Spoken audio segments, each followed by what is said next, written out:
नमस्कार दोस्तों, स्वागत है आप सभी का एक बार फिर से हमारे चैनल सनातन संसार पर। दोस्तों, अगर आप भगवान भोलेनाथ जी को अपना पिता समझते हैं तो सच्चे मन से कमेंट बॉक्स में लिख दीजिए हर हर महादेव, ओम नमः शिवाय। दोस्तों, सावन का पवित्र महीना चल रहा है, आप लोगों को बेलपत्र संबंधित जानकारी बताने वाला हूं। सावन के पवित्र महीने में जो बेलपत्र होता है वह गंगाजल से भी ज्यादा पवित्र हो जाता है। इस वीडियो में हम जानेंगे शिवलिंग पर चढ़ा बेलपत्र खाने के लाभ और पुण्य। वास्तव में जब आप शिवलिंग पर बेलपत्र चढ़ाते हैं तो वह बेलपत्र कोई साधारण बेलपत्र नहीं रह जाता, वह साक्षात भगवान शंकर जी का प्रसाद बन जाता है। दोस्तों, साक्षात सावन का महीना चल रहा है तो यह वीडियो अपने फायदे के लिए ध्यान से एक बार सच्चे दिल से जरूर सुनिएगा। हमारे धर्म शास्त्रों में कहा जाता है बेलपत्र 6 महीने तक बासी नहीं माना जाता। इसका एक बार प्रयोग करने के बाद अर्थात इसे एक बार शिवलिंग पर चढ़ाने के बाद धो करके पुनः चढ़ाया जा सकता है। 6 महीने तक कई जगह शिवालय में बेलपत्र उपलब्ध न होने पर इसका चरण, कई ऐसे शिवालय हैं जहां पर बेलपत्र नहीं मिल पाता है तो वहां पर इसके चूर्ण को भगवान शंकर को चढ़ाते हैं। इसके चूर्ण को भी चढ़ाने का फायदा है। बेलपत्र भगवान शंकर जी को चढ़ाने के पीछे एक पौराणिक कथा है। कथा के अनुसार समुद्र मंथन के दौरान कई चीजों के साथ विष भी निकला और फैलने लगा। इससे बचाने के लिए भगवान शिव ने इस विष को अपने कंठ में धारण कर लिया। इसलिए महादेव को उस दिन से नीलकंठ भी कहा जाता है। विष के प्रभाव से भगवान शिव के शरीर में ताप बढ़ने लगा, जिसके वजह से आसपास का वातावरण जलने लगा और कुछ समय, 1 वर्ष से सलाह लेने के बाद जब देवी देवताओं ने सलाह ली तो देवी देवताओं ने जब उससे सलाह ली तो उसने बोला कि आप उन्हें बेलपत्र खाने के लिए दे। भगवान शिव को बेलपत्र खिलाया और जल से स्नान कराया। इसके बाद भगवान शिव के शरीर में जो उत्पन्न गर्मी थी वह शांत होने लगी। तभी से भगवान शंकर जी को बेलपत्र चढ़ाने की परंपरा है। शिवलिंग पर बेलपत्र अर्पित करने के बाद हमें जल जरूर चढ़ाना चाहिए। इससे भगवान शिव को शीतलता मिलती है और उनका हमें आशीर्वाद प्राप्त होता है। हमेशा ध्यान रखना, 3 पत्ते वाले की बेलपत्र चढ़ाने चाहिए। जिस तरह बेलपत्र की पत्तियां चिकनी हो उसी तरफ से शिवलिंग पर आपको चढ़ाना चाहिए। इस बात का आपको विशेष ध्यान रखना चाहिए। और कटे फटे बेलपत्र कभी भगवान शंकर को चढ़ाने नहीं चाहिए। इसके पीछे भी एक कथा है, क्योंकि जब भगवान शंकर जी ने जब गणेश जी का शीश खंडन किया तभी से भगवान शंकर जी ने संकल्प लिया था कि कभी भी मुझे खंडित चीज नहीं चढ़ाई जाएगी। तब से भगवान शंकर जी को कभी भी कोई खंडित वस्तु हो, खंडित पदार्थ को, खंडित बेलपत्र हो, भूल से भी नहीं चढ़ाए जाते हैं। शिवलिंग पर प्रतिदिन बेलपत्र चढ़ाए जाएं तो हर प्रकार की समस्याएं दूर होती है। भगवान भोलेनाथ जी के भक्तों को कभी भी पैसों की समस्या नहीं रहती। बेलपत्र को तिजोरी में रखने से बरकत आती है। तो यह वीडियो को ध्यान से सुनना। वीडियो में मैं आप लोगों को बेलपत्र से जुड़ी हुई संपूर्ण जानकारी बताऊंगा। ये जो वीडियो आज बता रहा हूँ, जानकारी बता रहा हूँ, ये जानकारी आप लाखों रुपए खर्च करेंगे फिर भी आपको कोई नहीं बताएगा। अधूरा ज्ञान हमेशा खतरनाक साबित होता है, इसलिए सच्चे दिल से भगवान शिव जी इस वीडियो को पूरा अवश्य देखिए। मैं जो भी बेलपत्र खाने के फायदे बताने जा रहा हूँ यह आपको कोई भी नहीं बताएगा। आइए जानते हैं बेलपत्र से संबंधित कुछ ऐसी विशेष जानकारी। दोस्तों, आगे बढ़ने से पहले सच्चे दिल से कमेंट बॉक्स में भगवान शिव के समर्पित अपना प्रेम स्नेह जरूर दिखाएं। आप कितना प्रेम करते हैं कमेंट बॉक्स में जरूर लिखें हर हर महादेव, ओम नमः शिवाय, और हमारे चैनल को सब्सक्राइब जरूर करें।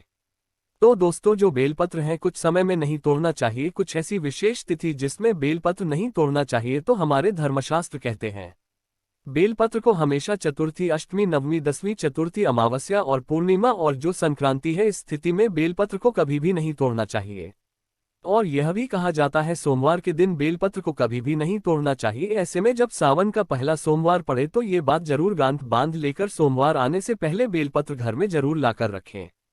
इसमें शिवजी का खासकर सोमवार के दिन वास माना जाता है, क्योंकि बेलपत्र के संपूर्ण हिस्से में भगवान शंकर जी का वास माना जाता है। इसके मूल में अर्थात इसकी जड़ में ब्रह्म का वास होता है और इसके मध्य भाग में भगवान विष्णु जी का वास माना जाता है। और जितनी भी इनकी बेलपत्र की पत्तियां हैं इसमें महाशक्ति का वास माना जाता है। इसलिए ध्यान रखना कि कभी भी सोमवार के दिन बेलपत्र नहीं तोड़ना चाहिए। चाहे सोमवार के व्रत हो या सावन सोमवार हो, बेलपत्र आप पहले से ही तोड़ करके रख लीजिएगा। दोस्तों, इसके अलावा प्रतिदिन दोपहर के बाद भी बेलपत्र नहीं तोड़ना चाहिए, ऐसा हमारे धर्म शास्त्रों में लिखा है। और आप तोड़ते हैं तो इससे पाप लगता है। बेलपत्र की उत्पत्ति कैसे हुई, आइए जानते हैं। इसके अंदर पुराण के अनुसार एक बार माता पार्वती के पसीने की कुछ बूंद मंदराचल पर्वत पर जा गिरी। इससे बाहर एक पौधा उगा जो बाद में बेलपत्र के नाम से जाना जाने लगा और बेलपत्र के रूप में ये पूजनीय हो गया। तो आइए इस वीडियो में जानते हैं दर्शकों, बेलपत्र खाने के फायदे। बहुत ही सुंदर वीडियो है।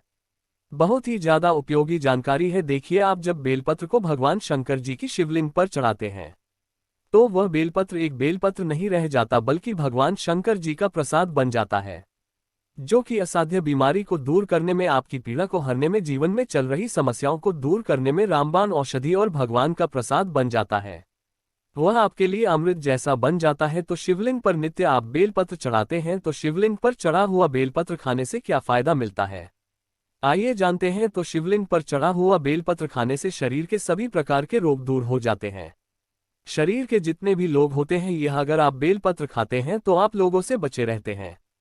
बात दोष, पितृदोष, दोष, ये तीनों प्रकार के दोष कहे गए हैं। इन दोनों से संपूर्ण रोग उत्पन्न होते हैं। तो सभी प्रकार के रोगों से बचने हेतु आप इनका रोज सेवन करते हैं। केवल बेलपत्र की एक ही पत्ती ही बस खा लेते हैं सुबह शाम, तो कई प्रकार की बीमारियों से आप बचे रहेंगे। शरीर से पाप मिट जाता है, क्योंकि शिवलिंग पर चढ़ा हुआ होने के कारण ये सिद्ध हो जाता है। तो जो लोग गौहत्या जैसे पाप से भी परेशान हैं, जिन लोगों को गौहत्या जैसे पाप लग गया है, भयंकर से भयंकर अनजाने में पाप हो गया हो, और वह चाहते हैं कि वह बात का पश्चाताप कर ले, कम से कम ज्यादा नहीं तो 2 माह तक आपको बेलपत्र का सेवन जरूर करना चाहिए। इससे शरीर का ताप मिटता है। इसके बाद भगवान भोलेनाथ का ये प्रसाद हो जाता है, इसलिए ये तो मन के मेल को समाप्त करते हैं। बहुत से लोगों के शरीर में तामस आ जाते हैं, या फिर बहुत से लोग शराब आदि का सेवन करे हुए हैं, या फिर मांस, मछली, अंडे आदि कई प्रकार के जो कहे गए हैं नकारात्मक चीजों का सेवन करके बैठे होते हैं।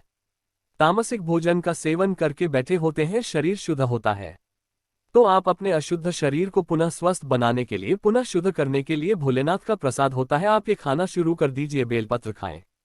अगर रोज खाते हैं तो यह आपके शरीर से तामस गुणों को समाप्त करते हैं। इसके बाद ये भी कहा जाता है, बेलपत्र खाने से भाग्य बलवान होता है। कैसा भी आपका दुर्भाग्य हो, जिस समय से बेलपत्र खाना शुरू कर देते हैं, आपका फिर दुर्भाग्य सौभाग्य में बदल जाता है। आपकी किस्मत, आपकी तकदीर आपके अनुसार ही चलने लगती है।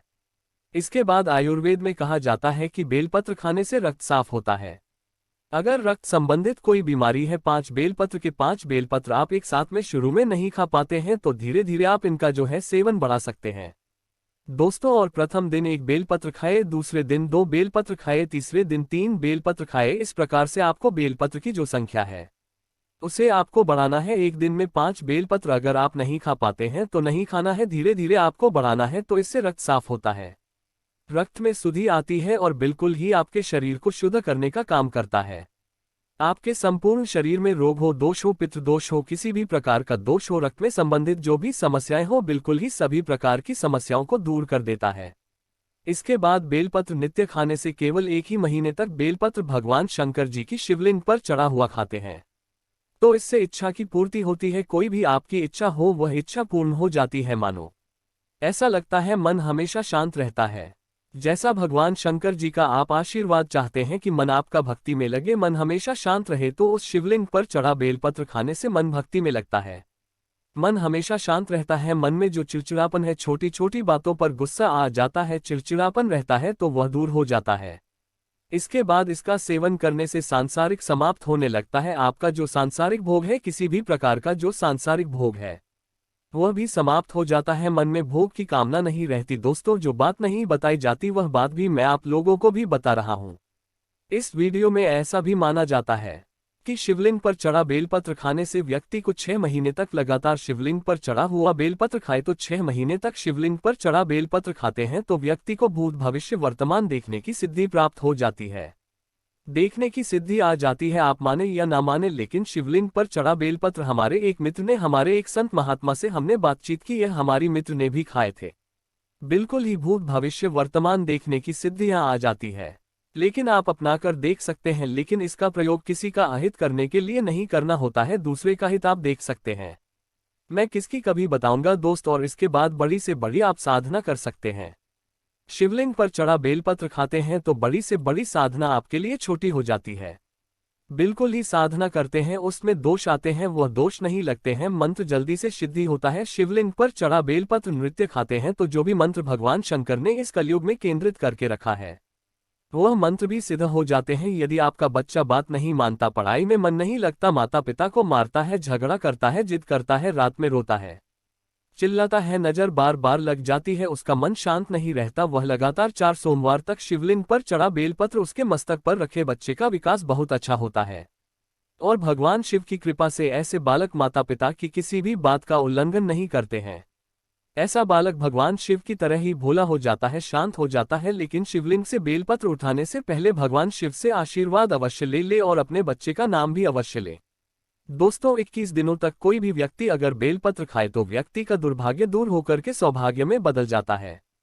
यहाँ तक कि अगर आपको 9 ग्रह की पीड़ा है, आप में से ज्यादातर ऐसे लोग हैं जो कि शनि राहु केतु है, इस प्रकार के जो नीच ग्रह कहे गए हैं, इससे हमेशा पीड़ित रहती है, तो आप 9 ग्रह की पीड़ा से परेशान हैं, कोई मार्ग नहीं सोच रहा है, काफी सारा पैसा खर्च करते हैं, आप यज्ञ हवन करवाते हैं, फिर भी ना की पीड़ा शांत नहीं हो रही, तो केवल शिवलिंग पर चढ़ा बेलपत्र नित्य आपको 5 खाना शुरू कर देना है। ज्यादा मत खाए, आपको ज्यादा दिनों तक नहीं खाना है, केवल आप 1 महीने तक खा करके देखिए। आप जिस टाइम खाएंगे उसी टाइम से आपके 9 ग्रह की पीड़ा दूर होना शुरू हो जाएगी। दोस्तों, इसके बाद ये शरीर की पीड़ा को दूर करता है। कोई देवी देवता की कोर दृष्टि लगा हो आपके जीवन में जो कि परेशानी डाल रहा है। कभी कभी हमारे घर के देवी देवता ही हमारा नुकसान करते हैं, जिसे हम कुल की देवी देवता बोल सकते हैं। तो कोई देवी देवता की पीड़ा आपको सदा रही हो, वह पीड़ा दूर होती है। दही की पीड़ा दूर होती है। दही की पीड़ा में बहुत सारी समस्याएं आ जाती है, जैसे कि स्वर है, कई प्रकार के रोग आ जाते हैं, तो दहेज पीड़ा भी दूर होती है। सारे कष्ट भी मिलते हैं, आपके शरीर में किसी भी प्रकार का कष्ट हो वो कष्ट मिटता है। दोस्तों, अंतिम उपाय बताना चाहूंगा, अगर रोज शिवलिंग पर चढ़ा बेलपत्र सामर्थ्य अनुसार खाए। ऐसा नहीं कि मैं बोल रहा हूं तो 5 ही खाए, आपसे 1 बनता है, 1 ही खाना शुरू कर दें। लेकिन आपको रोज खाना है तो इससे शरीर सिद्ध हो जाता है, आपका जो शरीर है बिल्कुल ही सिद्ध हो जाता है और आपको अनेक प्रकार की सिद्धियों की प्राप्ति होती है। आपके शरीर में पुण्य इतना बढ़ जाता है कि आप जो शब्द बोलते हैं वह सबको अच्छे लगने लगते हैं, शरीर में बाकी सिद्धियां आ जाती हैं। तो आपने देखा शिवलिंग पर चढ़े बेलपत्र खाने के इतनी चमत्कारिक फायदे हैं। और यह भी कहा जाता है हमारे आयुर्वेद में, अगर पेड़ से जुड़ी कोई समस्या है तो अगर शिवलिंग पर चढ़ा बेल पर तेरी नित्य खाते हैं, रोजाना सेवन करते हैं, तो पेट से जुड़ी गंभीर समस्याएं भी दूर हो जाती है और यह हमारे पाचन तंत्र को मजबूत बनाती है। साथ ही जैसी है पेट में गैस बनती है, दर्द की समस्या बनी रहती है, तो शिवलिंग पर चढ़ाए बेलपत्र खाना शुरू कर दी, धीरे धीरे आपको आराम मिलेगा। लेकिन 100% आराम ही मिलेगा और आपको इसे 2 से 4 दिनों तक नहीं खाना है, समय तक, लंबे टाइम तक खाना है। आप खुद देखना, आपके जीवन में जो परेशानी है, बीमारी है, तकलीफ है, वह सारे कष्ट दूर हो जाते हैं। दोस्तों, और सावन के महीने में कौन कौन चाहता है भगवान शिव हमारे घर में आ जाए, तो कमेंट बॉक्स में सच्चे दिल से लेकर भगवान शिव आपका स्वागत है हमारे घर में। दोस्तों, भगवान शिव से अगर आप प्रेम करते हैं तो एक लाइक जरूर करेंगे।